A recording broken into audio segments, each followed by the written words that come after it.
Hello everyone, welcome. मैं हूं आर्यन और आप हैं इस समय आर्यन 45 एजुकेशन पर। आज मैं आप लोगों के लिए लेकर आया हूं 5 से 6 क्वेश्चन मैथमेटिक्स के।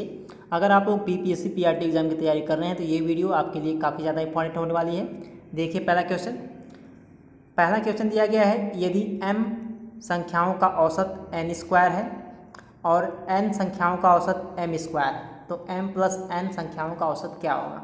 ठीक है, यहाँ पे m और n में दिया गया है। अगर आप लोगों को यही क्वेश्चन अंकों में दिया गया होता तो आप लोग आसानी से हल कर लेते। जैसे अगर दिया गया है 4 संख्याओं का औसत 10 है, 5 संख्याओं का औसत 20 है, तो पूछा जाएगा 4 प्लस 5 यानी 9 संख्याओं का औसत कैसे निकालेंगे आप लोग।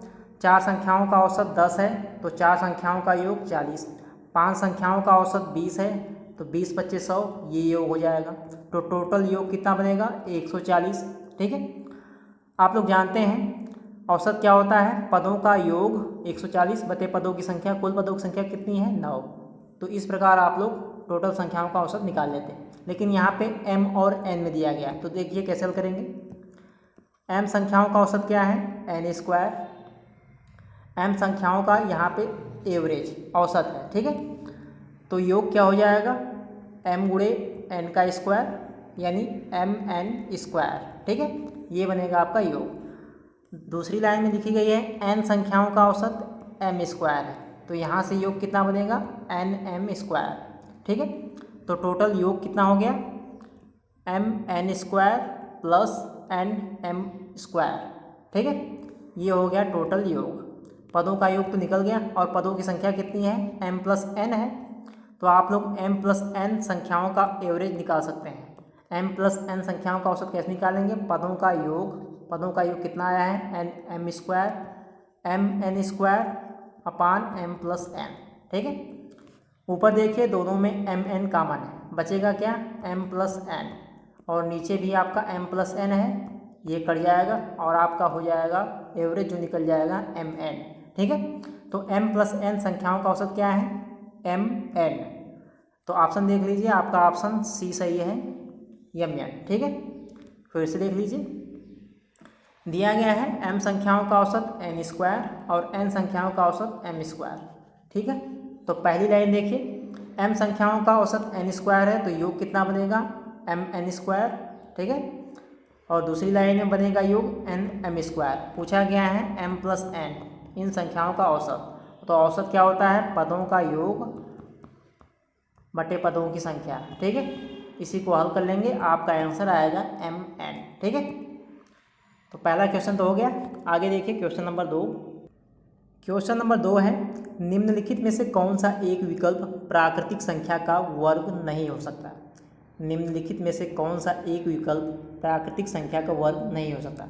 आप लोग जानते हैं प्राकृतिक संख्याएं होती हैं 1 से 9 तक। अगर 1 का स्क्वायर करेंगे 1 आएगा, 2 का स्क्वायर 4 आएगा, 3 का स्क्वायर 9, 4 का स्क्वायर 16, 5 का स्क्वायर 25, 6 का स्क्वायर 36, 7 का स्क्वायर 49, 8 का स्क्वायर 64, 9 का स्क्वायर 81। तो इन सभी संख्याओं का वर्ग करने पे अगर आप लोग ध्यान दें तो आप लोगों को पता चलेगा कि लास्ट डिजिट 9, 1, 4, 6, 5। ठीक है, तो इनमें अगर आप लोग ध्यान दें तो 2 आपका कहीं पे नहीं है लास्ट वाला डिजिट। ठीक है, और 3 भी आपका नहीं है और 7 भी आपका नहीं है। ठीक है, देख लीजिए ध्यान से, लास्ट डिजिट आपका 2, 3, 7 इनमें से कोई है नहीं है। बाकी आपका देखिए 1 भी है, 2, 3 तो नहीं है, 4 है, 5 भी है, 6 भी है। ठीक है, और देखिए 8 भी नहीं है, किसी भी संख्या के वर्ग में लास्ट डिजिट आपका 8 भी नहीं है, 9 है। ठीक है, तो कौन कौन सी संख्याएं नहीं हैं 2, 3, 7, 8। तो अगर किसी संख्या के लास्ट में ये अंक पाए जाएंगे तो समझ जाइएगा कि वो किसी भी संख्या का वर्ग नहीं है। जैसे अगर 42 लिखा गया है तो 42 तो किसी भी संख्या का वर्ग नहीं होता है, गलत। जैसे लिखा गया है 133 तो इसके लास्ट में 3 है तो ये भी नहीं होगा। जैसे लिखा गया है 147 तो ये भी नहीं होगा। जैसे 118 तो ये भी नहीं होगा। तो आप लोग ऑप्शन में आ जाइए।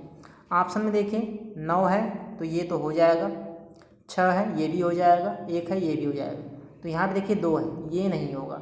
आप लोगों को यही पूछा गया है, कौन सा एक विकल्प प्राकृतिक संख्या का वर्ग नहीं हो सकता, तो बी वाला सही है।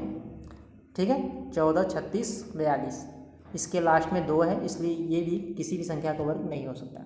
ठीक है, क्वेश्चन नंबर 3 है, यदि n कोई धनात्मक पूर्णांक है तो 3 के पावर 4n माइनस 4 के पावर 3n सदैव से विभाज्य होता है। आपको ऑप्शन दिए गए हैं, आपको बताना है इनमें से किस संख्या से विभाज्य होगा।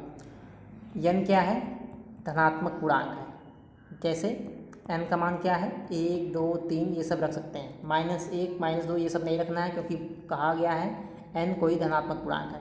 ठीक है, तो आपको दिया गया है 3 के पावर 4n माइनस 4 के पावर 3n। ठीक है, अगर n बराबर 1 लेते हैं तो 3 के पावर 4 और 4 के पावर 3। ठीक है, यहाँ पे आ जाएगा 81, यहाँ पे आपका आ जाएगा 64, तो यहाँ पे आ जाएगा 17।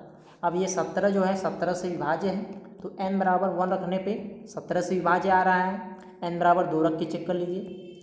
n बराबर अगर 2 रखते हैं, n बराबर 2, ठीक है, 3 के पावर 4 इंटू 2, 4 के पावर 3 इंटू 2, ये आएगा 3 के पावर 8, 4 के पावर 6, 3 के पावर 8 इसका मान आ जाएगा 6651, 4 के पावर 6 इसका मान आएगा 4096। आप लोग हल कर लीजिएगा, घटाएंगे तो 2465 आएगा। ठीक है, अब 2465 को चेक करना है 17 से कटेगा या नहीं, तो इसे अगर 17 से काटेंगे तो कट जाएगा, 145 बार जाएगा। ठीक है, यानी n बराबर 2 रखने पर भी 17 से विभाज्य है। ठीक है, तो आगे आप लोगों को चेक करने की जरूरत नहीं है, आप लोगों का ऑप्शन नंबर बी सही हो जाएगा। 17 पूछा गया है किससे विभाज्य है, 17 से। ठीक है, अगला क्वेश्चन देखिए, क्वेश्चन नंबर 4, 150 मीटर लंबाई वाली 2 ट्रेनें। ठीक है, 150 मीटर लंबाई वाली 2 ट्रेनें 90 किलोमीटर प्रति घंटा की समान गति के साथ विपरीत दिशा में चल रही हैं। ठीक है, ट्रेनों द्वारा एक दूसरे को पार करने में लगा समय होगा। तो ध्यान से देखिए कैसे हल करेंगे। समय पूछा गया है, समय बराबर क्या होता है, दूरी बटा चाल। ठीक है, तो आप लोगों को कुल दूरी पता होना चाहिए। कुल दूरी मतलब दोनों ट्रेनों की लंबाई, 150 मीटर लंबाई वाली 2 ट्रेनें, यानी दोनों ट्रेनों की लंबाई कितनी है, दोनों की है 150। ठीक है, तो कुल लंबाई कितनी हो गई, 300 मीटर। ठीक है, दूरी आपकी निकल गई 300 मीटर। अब आप लोग निकालना है दोनों की स्पीड। दोनों की स्पीड भी 90 किलोमीटर प्रति घंटा है, तो स्पीड भी दोनों की 90 है। 90 + 90 कितना आएगा, 180 किलोमीटर प्रति घंटा। अब यहाँ पे किलोमीटर प्रति घंटा में दिया गया है, इसे आप लोगों को मीटर प्रति सेकंड में निकालना होगा, क्योंकि ऑप्शन में सभी ऑप्शन सेकंड में हैं। ठीक है, तो 180 में 5/18 से गुणा कर देंगे तो आपका निकल जाएगा 50 मीटर प्रति सेकंड। ठीक है, तो स्पीड कितनी आ गई, 50 मीटर प्रति सेकंड, 50 मीटर प्रति सेकंड। अब आप लोग निकाल सकते हैं समय। समय बराबर दूरी बटा चाल, 300/50, दूरी 300 मीटर और चाल 50 मीटर। ठीक है, हल कर देंगे, t का मान आएगा 6, यानी समय आपका आ जाएगा 6 सेकंड। ठीक है, इस क्वेश्चन में आप लोग एक बात और विशेष रूप से ध्यान दीजिएगा, यहाँ पर मैंने स्पीड को ऐड किया है। ठीक है, 90 + 90। अब ये मैंने ऐड क्यों किया है, दोनों की स्पीड को देखिए ध्यान से। अगर विपरीत दिशा में दोनों ट्रेनें चलेंगी तो दोनों स्पीड को ऐड कर देंगे। ठीक है, क्वेश्चन में देखिए, समान गति के साथ विपरीत दिशा में चल रही हैं, इसलिए मैंने दोनों को ऐड कर दिया है। 90 + 90 180 मीटर प्रति सेकंड। ठीक है, 180 किलोमीटर प्रति घंटा, सॉरी यहाँ पे किलोमीटर प्रति घंटा है क्वेश्चन में। अगर दोनों ट्रेनें सेम साइड में चल रही हैं तो दोनों स्पीड को घटा देंगे। ठीक है, दोनों की स्पीड का अंतर निकालेंगे, तो ये आप लोग ध्यान दीजिएगा। ठीक है, अब देखिए क्वेश्चन नंबर 5। क्वेश्चन नंबर 5 देखिए, 2 संख्याएं 4:7 के अनुपात में हैं, उनका एलसीएम लघुत्तम समापवर्त 252 है, दोनों संख्याओं का अंतर ज्ञात कीजिए। देखिए काफ़ी अच्छा क्वेश्चन है ये। तो देखिए कैसे हल करेंगे, बहुत ईजी है। दो संख्याएं हैं 4:7 में, ठीक है, दो संख्याएं 4:7 के अनुपात में हैं। जैसे देखिए, जैसे आपकी एक संख्या मान लीजिए 2 है और एक 3 है, अगर इनका एलसीएम निकालना हो तो आप लोग क्या करेंगे, 2 में 3 का गुणा कर देंगे, 6 आएगा। जैसे 10 और 11 है तो 10 में 11 का गुणा कर देंगे, डायरेक्ट आपका एलसीएम आ जाएगा। ऐसा क्यों करते हैं, क्योंकि अगर एक सम संख्या है और एक अभाज्य संख्या है तो इन दोनों का डायरेक्ट गुणा कर देंगे तो आपका एलसीएम निकल जाएगा, ठीक है। तो यहाँ पे भी दोनों संख्याएं 4:7 के अनुपात में हैं, ठीक है। तो दोनों का एलसीएम क्या आएगा, 4 × 7 इसी प्रकार आएगा।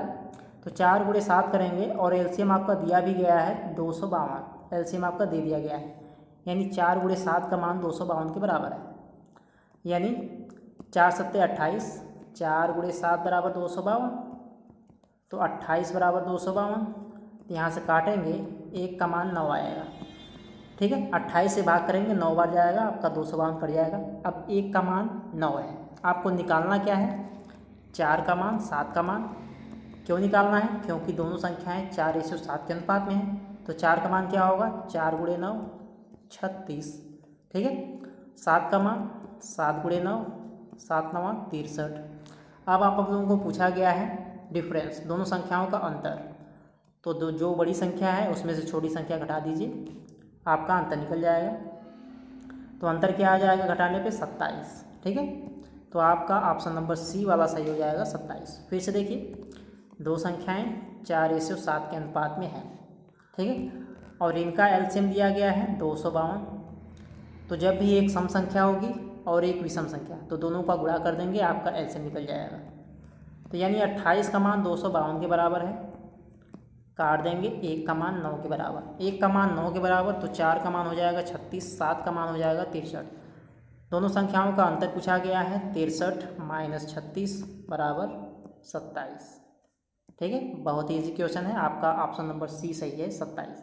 क्वेश्चन नंबर 6 देखिए, 2 अंकों की एक संख्या है के अंकों का योग 10 है।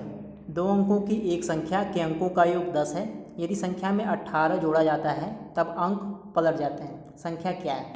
तो इस टाइप के क्वेश्चन को आप लोग ऑप्शन से भी हल कर सकते हैं। देखिए कैसे हल करेंगे, पहले ही दे दिया गया है 2 अंकों की एक संख्या है जिनके अंकों का योग 10 है। तो ऑप्शन में देखिए, ए वाला ऑप्शन देखिए, यहाँ पे 6 और 4 हैं तो यहाँ पे 10 आ जाएगा। दूसरे वाले में दूसरा वाला नहीं होगा क्योंकि 7 × 2 = 9 होगा। तीसरा वाला हो सकता है 7 × 3 = 10, और चौथा वाला भी नहीं होगा। यानी आपके पास 2 ऑप्शन हैं, 46 और 37। इन्हीं दोनों ऑप्शन में से आपका एक ऑप्शन सही हो सकता है। तो आप लोग यहाँ से पढ़िए, यदि संख्या में 18 जोड़ा जाता है, दोनों में 18 जोड़ दीजिए तो अंक पलट जाते हैं। तो 46 में 18 जोड़ेंगे, ये आपका आ जाएगा 64, और यहाँ पे जोड़ेंगे ये आपका आ जाएगा 55, ठीक है। तो 37 से ये हो गया 55, ये हो गया 46 से 64। तो देखिए किस में अंक पलट गए हैं, इसमें पलट गए हैं, क्योंकि 4 6 से ये हो गया 6 4, 6 इधर आ गया, 4 उधर चला गया, अंक इसमें पलट गए हैं। तो यानी आपका ऑप्शन नंबर ए वाला सही है, ठीक है। तो इस प्रकार आप लोग ऑप्शन से भी चेक कर सकते हैं। तो ये था आज का लास्ट क्वेश्चन। आई होप कि आप लोगों को आज की वीडियो बहुत अच्छी लगी होगी। अगर आप लोगों को आज की वीडियो पसंद आई हो तो प्लीज़ वीडियो को लाइक करिएगा और चैनल को ज़रूर सब्सक्राइब करिएगा। तो मिलेंगे नेक्स्ट वीडियो में कुछ इसी तरीके के क्वेश्चन के साथ। तब तक के लिए आपका वीडियो देखने के लिए बहुत बहुत धन्यवाद।